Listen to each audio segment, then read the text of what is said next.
Looking at the verb eŭcharisteω, how do we form the present active indicative second person singular? Well, we need to start again with the root of the verb euchariste, as we've seen in the previous videos. We then need to add a connecting vowel. Now the connecting vowels can change depending on the ending we're looking at, but in this case it's an epsilon. Primary active endings, second person singular ending, and that's the next thing we're going to add. So we've got the root, we've got the connecting vowel, and we've got the second person singular primary active ending. Now, normally we'd piece these all together, but as we've seen in previous videos as well, when we have two epsilons next to one another, they will contract and form a diphthong. And so epsilon epsilon contracts to form epsilon iota. And then the sigma ending can just easily slide on the end there. So we've got the root euchariste, we've got the connecting vowel epsilon, which contracts with the epsilon at the end of the root, forming a diphthong a, and then we have a sigma at the end. So eucharistes is the present active indicative second person singular. So just to look at where we find this inflected form in 1 Corinthians 14 verse 17. You can see that there on the left, eucharistes has been translated by the ESV as may be giving thanks.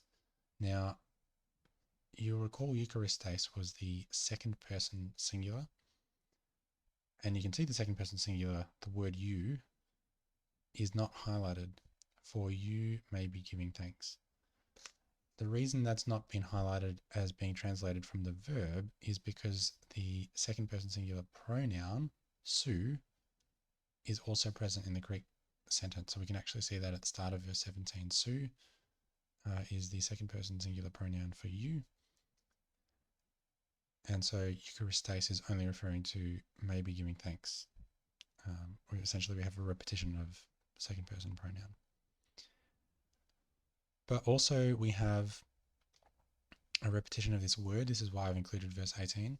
So while we have the second person singular, eucharistes, in verse 17, we have the first person singular form, eucharisteω, in verse 18. So we have two occurrences of this verb in very close proximity. And we'll look at this first person singular form in another video. But the other point I wanted to make, as we've seen this idea already in previous inflected forms, when we have eucharisteω, we often have, or we have so far often have, had this short combination of words, to theo, either directly after it or very close after it. And here it's translated as I thank God.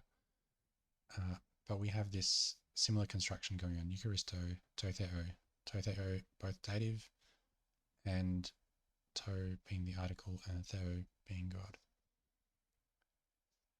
Just to go back and recap, the second person singular, present active indicative form of eucharisteω, we add the connecting vowel epsilon, we add the sigma at the end.